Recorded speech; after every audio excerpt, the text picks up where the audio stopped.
Welcome to another VF700 video. In this one I'm going to be replacing the ignition coils. I'm going to start by removing the seat, both side panels and the tank. Just bolt front and back, vac pipe, fuel pipe and fuel level sensor plug. And then we'll get access to the coils, which is just two 10mm and two cables, but I'll show you. Right, now that I've got all those off, the tank, what I like to do is just undo it, pick it up, rotate it round and sit it where the seat was.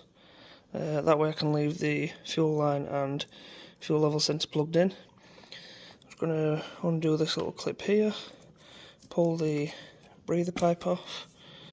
Then on each coil we've got a 10mm and two spade connectors. There's also these HT leads. They just unwind and then pull out, and that's all it is.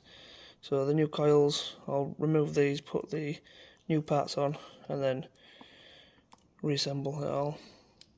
So yeah, I'm going to undo all these, take them off, two 10mm out, two spade connectors, replace it, and then we'll be on to putting it back together.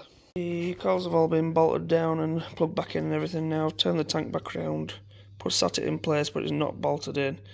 And I've just checked to see if I've got spark on the front cylinder. There's still no spark. So I swapped around the ignition modules, which are behind this little tool pack holder. They usually are clipped into the back of it.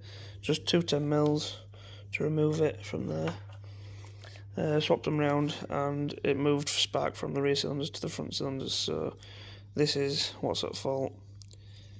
The CDI or ignition module. So I'm going to open it up and have a look inside, see if there's anything obvious wrong with it. If not, then I'll be buying a new one to replace it. Thanks for watching.